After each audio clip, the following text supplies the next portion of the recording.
Winter blanketed London in a thick fog, and inside the Palace of Whitehall, the fire burned as if trying to keep a dying body alive. At the center of that silent court reigned a woman whose very presence seemed a paradox. A crowned virgin, a queen without a king, a mystery dressed in golden fear. Elizabeth I of England, the Virgin Queen, the symbol of purity and power, carried on her shoulders not only the weight of a crown, but also that of a secret that history had buried under centuries of reverence and lies. For over 400 years, chroniclers, courtiers, and enemies of the monarchy have debated the same question. Why did the most powerful queen of the 16th century decide to die alone? Out of conviction or impossibility? The myth says that Elizabeth swore to marry only her country, but the whispers that crept through the halls of her palace spoke of something much darker, something the doctors of her time and her personal confessors barely dared to insinuate. The candles illuminating her desk slowly burned the edges of the parchments where the letters she never sent and the promises she never kept were written. Every word was carefully calculated, as if even love had to pass through the filter of power. To foreign ambassadors, the Virgin Queen was a symbol of virtue and discipline, but to her closest servants, to those who dressed her, combed her hair, and watched her without being able to speak, she was a woman tormented by an inner struggle that no throne could hide. Behind her honey-colored eyes hid a past stained with blood, betrayal, and divine punishment. Her skin, pale and covered by the white powder of makeup, was not an aesthetic choice. It was a mask, a protection against the passage of time and against the rumors that were slowly devouring her. Because in the Tudor court, purity was a currency of power, and the slightest blemish could cost one's head. No one could imagine that the story of Elizabeth I began not with a coronation, but with an execution. From the moment her mother Anne Boleyn's head fell beneath the sword, the young girl understood that love in England was a form of condemnation. That lesson transformed into a personal religion, a doctrine of control and silence. "Thou shalt not love," she seemed to tell herself, "because to love is to die." The religious figures of the time revered her as the perfect example of Christian chastity. But behind that public sanctity hid a dilemma that the church could never absolve. Was her virginity a choice or an imposition of fate? Some ancient texts, discovered in dusty 19th century archives, speak of royal physicians who kept secret records about her health. Rumors mention deformities, traumas, and scars that the medicine of the time did not know how to name. At court, poets wrote about her purity as if it were a miracle. But in the hallways, another version was whispered, that Elizabeth never married because her body could not or should not belong to anyone. That secret, kept under oath, became the foundation of her power and her condemnation. Meanwhile, her official portrait, the immaculate skin, the fixed eyes, the absent smile, multiplied throughout the kingdom. Every painting was a political statement. The queen was untouchable, incorruptible, almost divine. But no one painted the weariness in her hands, nor the loneliness that seeped through the folds of her dress. 4 centuries later, historians still wonder whether Elizabeth was the victim or the executioner of her own myth. The truth is that her virginity was not just a personal choice, but a weapon in a war of faith, power, and fear. The woman who never loved publicly was perhaps the one who best understood the price of love in a world ruled by men and by gods thirsty for purity. The echoes of her oath still resonate in history. My body belongs to England. But the question no one could answer remains open, hovering over her tomb in Westminster. Was that vow an act of devotion or a confession of shame? Before becoming the Virgin Queen, Elizabeth was a child scarred by horror. She was born into a kingdom that already smelled of death and betrayal. Her mother, Anne Boleyn, had been the second wife of the feared Henry VIII, a man who changed faiths and women as easily as he changed enemies. When Elizabeth was barely 2 years old, she saw how love transformed into a crime. Her mother was accused of adultery, heresy, and incest, and executed at the Tower of London. The sound of the axe became the first melody of her memory. That May morning in 1536, Elizabeth's fate was sealed. From crown princess, she became the illegitimate daughter of sin, erased from the line of succession, confined to a life of suspicion and isolation. The servants avoided looking her in the eye. The court, like a sick body, rejected her without compassion. In a world where women were only valued for their blood and their wombs, Elizabeth was nothing more than a shadow of the past that her father wanted to forget. However, fear became her teacher. In the solitude of Hatfield House, she learned to read and write with an obsession bordering on madness. While other girls played with dolls, she dissected the words of Cicero and Machiavelli. She wanted to understand the mind of power because she sensed that only those who understood fear could rule it. The theologians who educated her said she was a prodigy, but no one suspected that in the silence of her nights, the young girl spoke with her mother's ghost. Religion, omnipresent in 16th century England, transformed into an invisible prison. Henry VIII had broken with Rome to create his own church, proclaiming himself the supreme head of the faith. That decision plunged the country into a spiritual war. Monasteries sacked, priests hanged, entire villages razed in the name of a divided God. Elizabeth grew up among the rubble of that holy battle. Her mind absorbed both the prayers and the screams. The constant change of stepmothers, 6 wives in total, left indelible marks. Each queen brought new rules, new dangers, new deaths. Some were sweet, others cold as stone. One, Catherine Howard, barely 5 years older than Elizabeth, was beheaded for the same sins attributed to Anne Boleyn. From then on, the young girl learned to hide her emotions behind a wall of absolute calm. Later chroniclers describe Elizabeth as cold and calculating, but that coldness was an armor, not a flaw. She had seen up close how love could be a political poison. By the age of 10, she already knew that kisses could cost crowns, and caresses could sign death sentences. The trauma, however, did not break her. It transformed her. While her half-brother Edward VI ascended to the throne, Elizabeth watched and learned. Every betrayal, every execution, every forbidden mass was a lesson. She learned the art of keeping quiet, of waiting, of surviving. Because in Tudor England, surviving was the highest form of power. Modern psychologists who have studied her biography suggest that Elizabeth suffered from what we would today call attachment disorder. Unable to trust, she needed to dominate to feel safe. Love for her was a direct threat to control. Thus the legend was born, a woman who preferred to reign alone rather than kneel for affection. In the portraits of her youth, her eyes shine with an unsettling mix of innocence and distrust. Behind that gaze hides the echo of fallen heads, of prayers uttered before dawn, of knives that slept beneath the pillows of the court. No one could imagine that this child, the fruit of a forbidden love and a public execution, would end up becoming the most feared woman in Europe.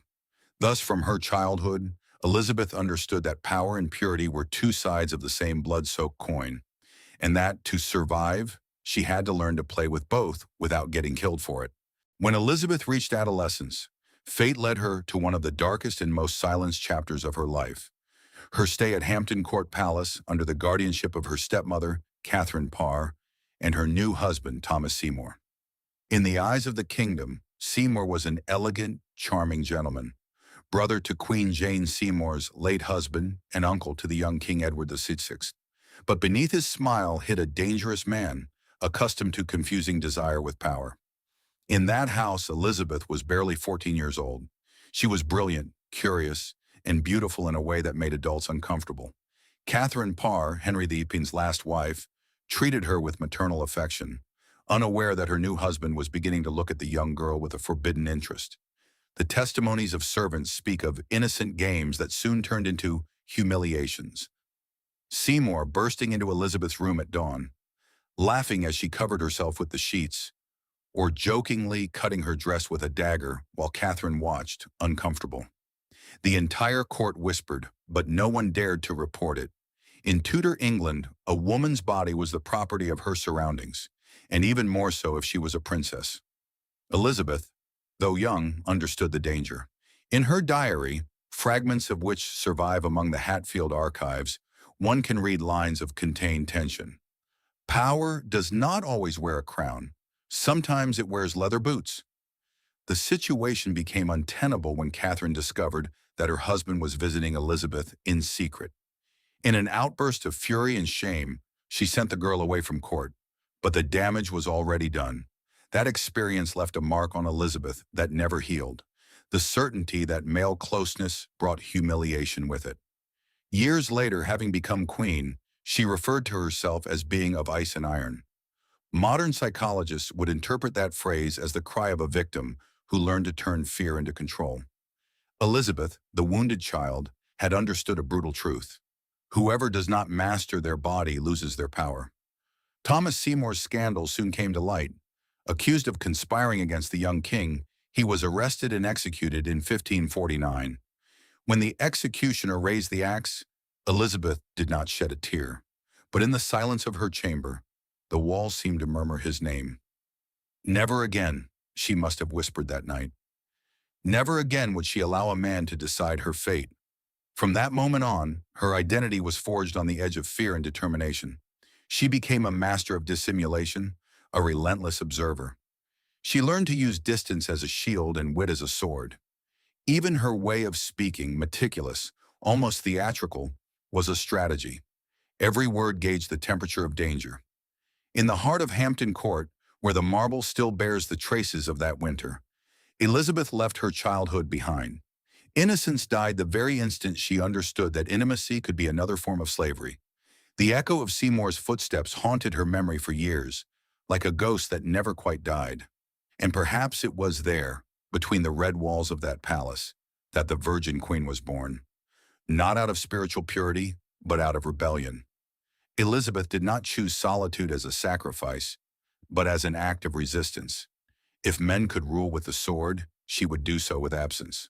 If they used desire as a weapon, she would use its denial as power. History would remember Elizabeth as the queen who never loved. But the walls of Hampton Court know another truth. That love for her was the first form of violence she learned to survive. When Elizabeth ascended to the throne in 1558, England was a divided country, wounded by religious wars and the ghosts of three brief reigns. The young queen, barely 25 years old, faced a nation that demanded two impossible things: stability and a husband. The pressure was immense. The advisors, the bishops, the foreign ambassadors, they all repeated the same thing: "Your Majesty must marry." But Elizabeth, with her firm and almost serene voice, would answer with a phrase that would go down in history: "I am already married to England." Those words were not just a clever response. They were an oath, a way of sealing her fate with blood. Because behind the apparent political decision hid a mix of fear, pride, and cunning. Elizabeth understood that marriage in that world of men was not a union, but a surrender. To marry meant yielding power, losing autonomy, handing her crown over to another. And after seeing how her mother was destroyed by love, how Catherine Howard lost her head over desire, how Jane Seymour died giving birth, Elizabeth knew that no woman survived the marriage of a king. The ambassadors of Spain, France, and Scotland tried to court her on behalf of their monarchs. With every proposal, Elizabeth played the same game. She smiled, promised, negotiated, but never decided. Her ability to prolong doubt became a diplomatic weapon. Each suitor was a piece on the board, each promise a way to maintain peace without committing to anyone. The court called her the great actress of Europe, but those closest to her knew that behind her serenity hid an almost mystical loneliness. The secret masses, the Catholic conspiracies, the threats of excommunication.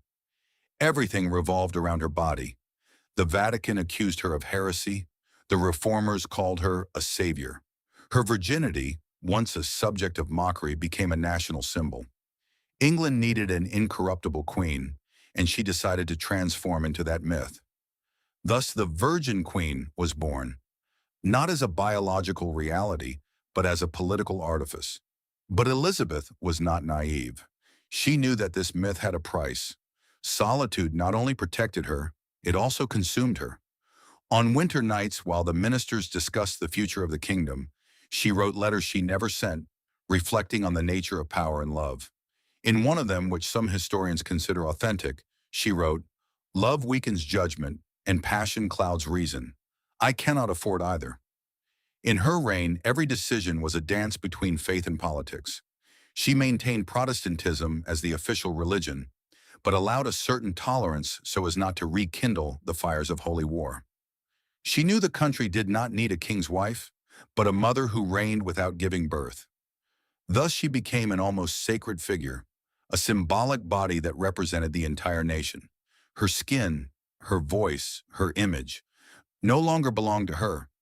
They belonged to the myth. Official paintings showed her in white garments, pearls, and an ageless face. Behind that purity was calculation.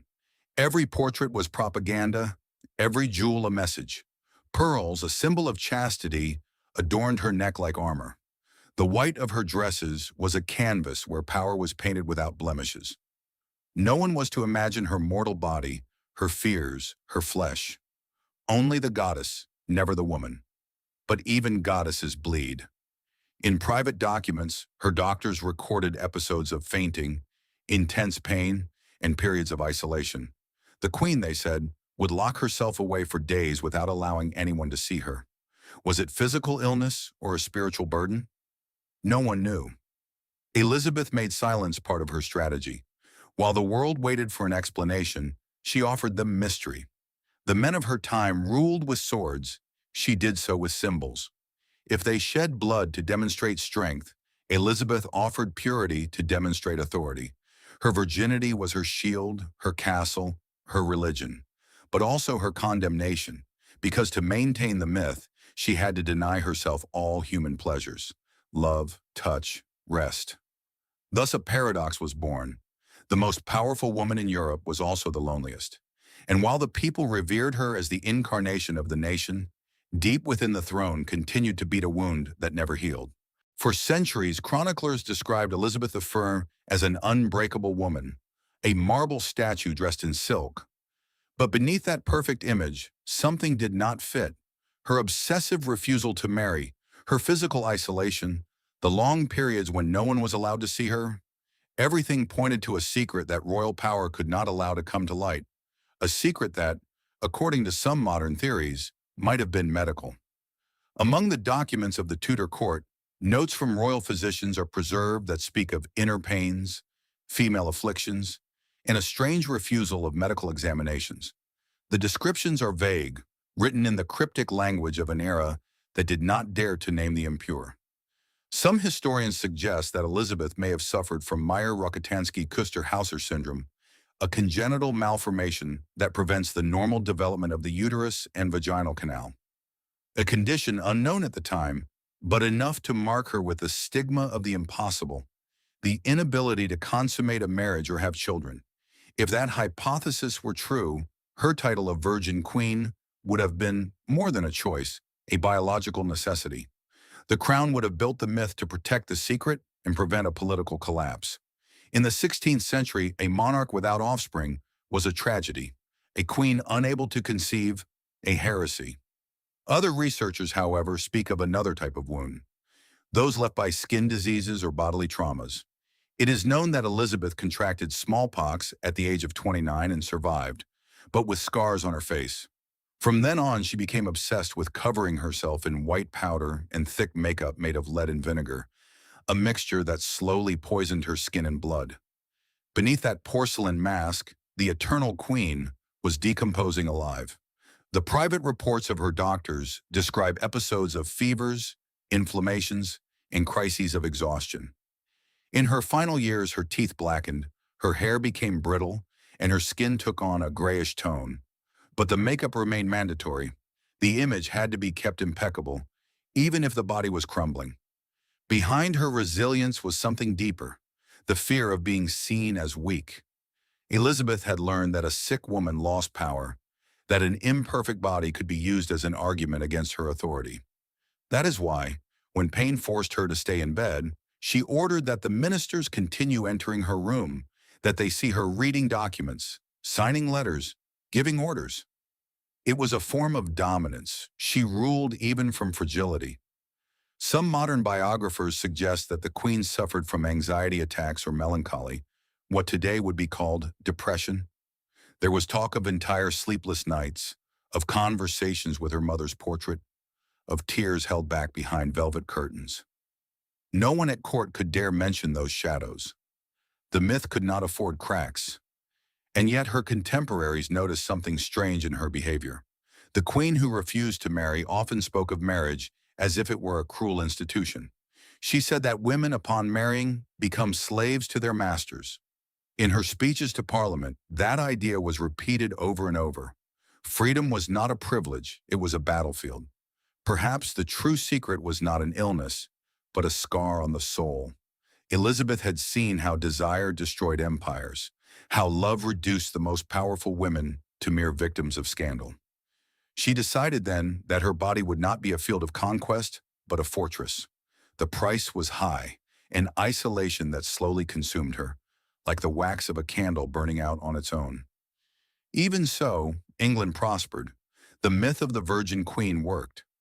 No one was to know that immortality had a physical price, that beneath the jewels, the silks, and the white powder, there was a sick woman fighting every day to stay alive in the eyes of her people. Among the men who surrounded Elizabeth, none provoked as much fascination, rumor, and danger as Robert Dudley, Earl of Leicester.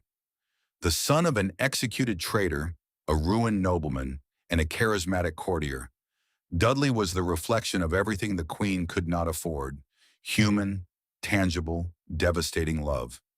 From their youth, the two shared a connection that neither politics nor morality could erase. They were souls forged in the same fire of ambition and loss. When Elizabeth ascended to the throne, Dudley was appointed her Master of the Horse, a position that allowed him to accompany her in almost every moment of her private life. Their closeness was immediate and dangerous. Courtiers whispered that he entered her chambers at hours when no man should, and that upon seeing him, she smiled with a warmth she never showed anyone else. The gossip spread throughout Europe. Did the Virgin Queen have a lover? Foreign ambassadors alarmingly reported to their kings that the throne of England was bewitched by a man. The Spanish ambassador wrote in 1560, "Her Majesty does not live or breathe without looking at Lord Robert." The rumors turned into a threat when Dudley's wife, Amy Robsart, was found dead in her Oxfordshire home, at the foot of a staircase with a broken neck. The entire court trembled. Accident, suicide, or murder? No one knew for certain, but Amy's death forever doomed any possibility of marriage between Elizabeth and Dudley. Marrying him would have been an admission of guilt. Not doing so meant keeping the secret. The Queen chose silence, and in that silence, she built a wall between her heart and her duty. However, the relationship continued, disguised as friendship and state duty. Dudley remained at court for decades, and his eyes, always fixed on her, became a mirror of the forbidden. Veiled words were spoken in public, and private letters mixing politics and tenderness were exchanged. In one of them, Dudley called her, "My Queen of Hearts and Thorns." She replied, "My dear Robin, your shadow accompanies me even when the throne separates me from everyone." Historians agree that Elizabeth loved him, but in her own way, from a distance, from impossibility. In Dudley, she found what she had lost in her childhood: unwavering loyalty. But she also saw the reflection of her own ambition. Perhaps she loved him not as one loves a man, but as one adores a danger. On banquet nights, while musicians played and nobles laughed, the Queen's eyes sought his. It was an invisible love, made of silences, stolen glances, and letters hidden beneath the seals of state. A love that could not be touched, because doing so would mean destroying the kingdom she had sworn to protect. When Dudley was sent on military campaigns and his health began to deteriorate, Elizabeth refused to admit it. In 1588, as England prepared to face the Spanish Armada, he fell ill. The Queen, busy saving her country, did not visit him. A few days later, she received a letter from him, his last. "Even in sickness, my heart beats for you, my eternal majesty." He died shortly after. When the news reached the palace, Elizabeth locked herself in her chambers and forbade anyone to enter. For days, she neither ate nor spoke. When she finally emerged, she wore the same black dress with which she had bid farewell to her mother in her memory. In her personal documents, that letter was kept with the inscription, "His last letter from his hand and from my heart." It is said she kept it by her bed until the end of her days. Robert Dudley was perhaps the only man who knew the woman behind the myth, but even his love was devoured by the machinery of power. Elizabeth could not afford to mourn him openly, so she transformed her pain into majesty, her loss into immortality. From then on, whenever she spoke of love, her voice trembled almost imperceptibly, like a candle burning to the very end, unwilling to be extinguished. The people continued to revere her as the Virgin Queen, but those who knew her gaze knew the truth, that this virginity was not one of purity, but of mourning. Time, that enemy no throne can defeat, began to claim what belonged to it. Elizabeth, who for decades had dazzled with her wit and presence, began to feel how age was slowly crumbling her mask. The long, sleepless nights, the poison of the lead makeup, the weight of years of power were consuming her. In the final portraits of her reign, her face appears rigid, almost spectral. But even then, she ordered painters to erase any sign of old age. "Do not portray what the people must not see," she would say. The myth had to stay alive, even if the body withered. Every morning, servants took hours to dress her, layers of silk, lace, pearls, wigs, crowns. Beneath it all, her skin cracked and her breathing grew weaker. In the palace corridors, some whispered that the queen feared the passage of time so much that she forbade the mention of the word death in her presence. It was as if believing herself immortal was the monarch's final duty. As the years advanced, the faces around her changed. Old advisors died, allies aged, and young courtiers began to view her with a mixture of respect and pity. She noticed it. She knew that the youth of others was the mirror of her own decline. To maintain authority, she became more severe, more unpredictable. Chroniclers describe her as a woman who reigned with words and glances, capable of destroying a career with a single gesture. However, behind that harshness hid an unbearable vulnerability. The nights were longer, the silences heavier. She slept little and spoke with her memories. In the gardens of Richmond Palace, she was seen walking alone, with a lamp in her hand, murmuring names from the past. Her mother, her father, Robert Dudley. The ghosts she had managed to keep at bay for decades returned, one by one, to remind her of what she had sacrificed. In her later correspondence, there are phrases that sound like confessions. "I have lived among masks. The crown is nothing but a golden prison." In another letter written to her doctor, she lamented, "The mirror has become my enemy." That queen who once defied all of Europe now hid from her own reflection. The physical decline was accompanied by spiritual exhaustion. The court revered her publicly, but loneliness devoured her. Without a husband, without children, without true confidants, Elizabeth became a tragic, almost biblical figure. A woman who had given everything for power and in the end had only silence. In her final years, even the act of getting dressed became painful. Doctors noted that her hands trembled, that her legs could no longer support her, but she refused to stop ruling. In one of her last public appearances, covered in jewels and white powder, she addressed her army with a broken yet still majestic voice. "I have the weak body of a woman, but the heart and courage of a king." That phrase, spoken through tears and pride, summarized her entire existence. She knew the myth would survive, even if her body did not. That was her final victory, making the world remember the image, not the flesh.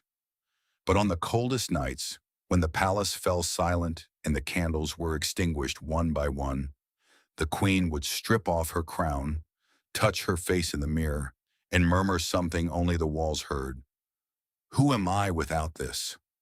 No one answered, because the woman had been devoured by the symbol, and the symbol knows no compassion. The winter of 1603 fell over England like a gray mantle. The air smelled of dampness and farewell. Elizabeth, now elderly and weakened, had lost her appetite, her sleep, and her will. She spent hours motionless, sitting on the floor by the fire, refusing to lie in bed, as if she knew that lying down would mean surrendering. Her servants were afraid to speak to her. Her gaze no longer belonged to the living.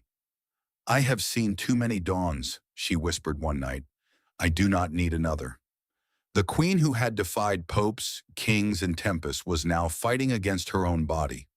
Doctors spoke of exhaustion, of a tired heart. But those who knew her saw something else. A woman who no longer wanted to bear the weight of the myth. In her mind, faces from the past visited her. Sometimes she spoke with them, with her mother, with Robert Dudley, with the boy who was her half-brother Edward. In those imaginary dialogues, she sought forgiveness, or perhaps rest.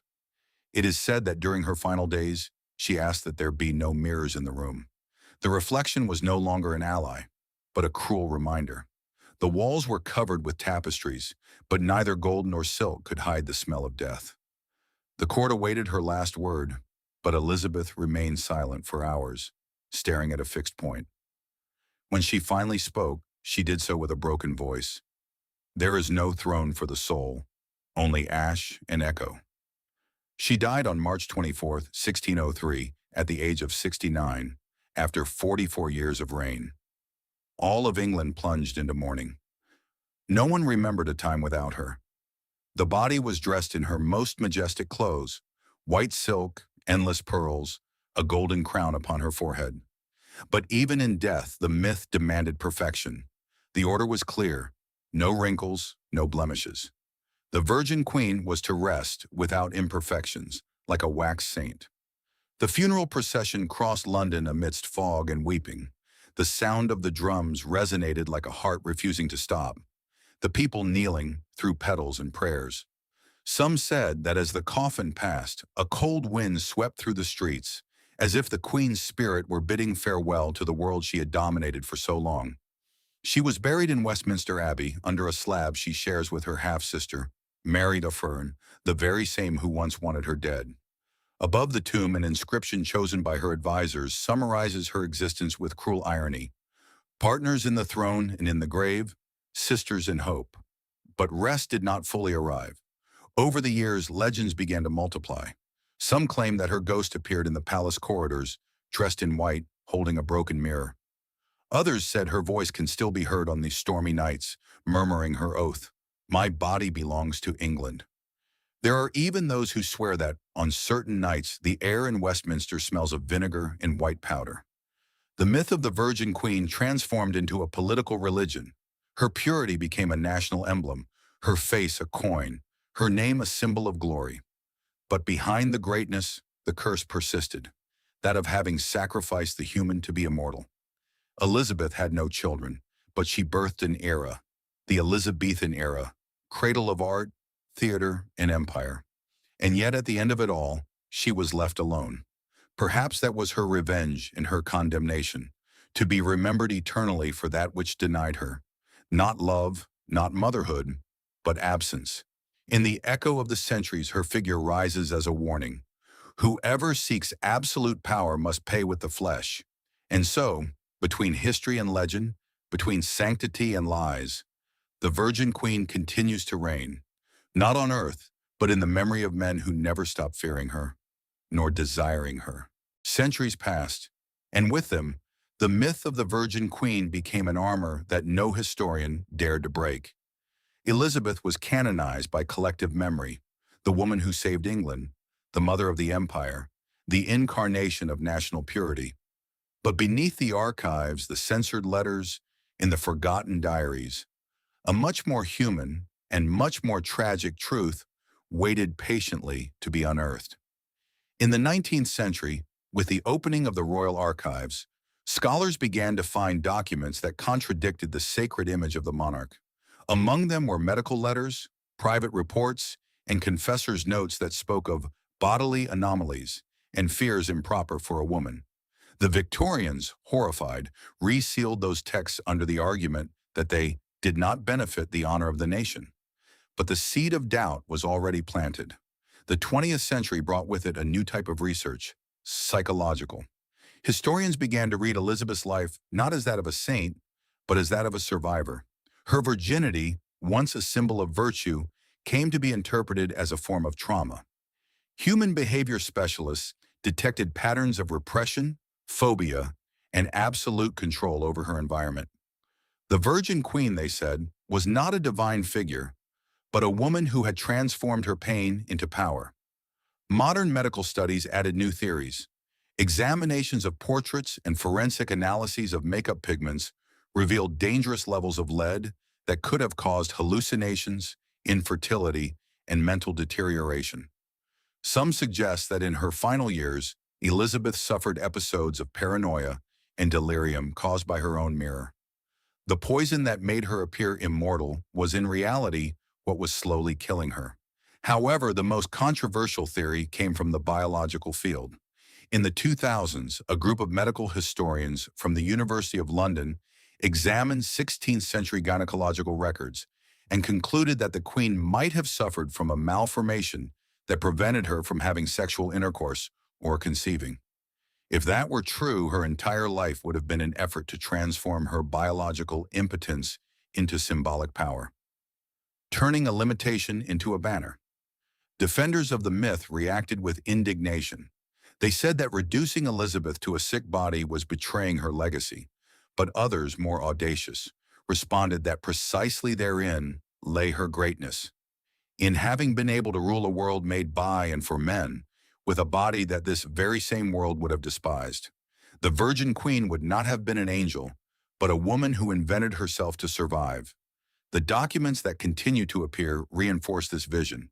Courtiers' diaries, diplomatic correspondence, and servants' notes describe an unpredictable, brilliant, yet profoundly lonely queen, capable of inspiring terror and devotion in the same sentence. Every gesture of hers was a mask, every silence, a strategy. Her virginity, more than a physical condition, was a political and spiritual creation, a defense mechanism against the violence of her time. Today, historians no longer ask if Elizabeth was truly a virgin, but what it meant for her to be one. In a century where the female body was the property of the state and the church, her refusal to marry was a form of rebellion. By proclaiming herself the wife of England, she stripped herself of the destiny that biology and faith imposed on her. It was not an act of chastity, but of independence. And so, the truth that history hid for 400 years is not scandalous, but profoundly human. Elizabeth of France was not a saint, nor a martyr, nor a goddess. She was a broken woman who refused to be destroyed. Her myth of purity was not born of pride, but of fear. And from that fear, she built one of the most powerful monarchies in history. Perhaps the true secret of the Virgin Queen was not her body, but her mind. An intelligence so cold and fierce that it transformed fragility into immortality. In the twilight of time, Elizabeth of Sorthor still stands. Her silhouette, draped in gold and silence, seems to observe us from the shadows of the past. More than a queen, she became an idea, the image of a woman who chose eternity over love, power over peace. Her story did not end with her death, because her legend was built to never die. The poets of the 17th century called her the Dawn of England, the Victorians the Mother of the Empire, the moderns the first feminist of power. But behind every title, the echo of the same question persists. What remains of the real woman? Where does Elizabeth Tudor end and the Virgin Queen begin? Perhaps nowhere. Perhaps they were always the same. A woman who, in order to rule, had to kill the wounded girl she once was. The passage of centuries has not erased the fascination with her. In every theatrical performance, in every film, her figure resurfaces with a new face. Sometimes cruel, sometimes brilliant, sometimes tragic. But they all share an inescapable truth: her loneliness. Loneliness was her secret kingdom, the only territory where no one else could rule. In Westminster, where she rests beneath the cold stone, visitors still leave white flowers. No one knows exactly why, but perhaps it is a way of asking for her forgiveness. Forgiveness for having turned her into a statue, for having forgotten that beneath the crown there was flesh, fear, and desire.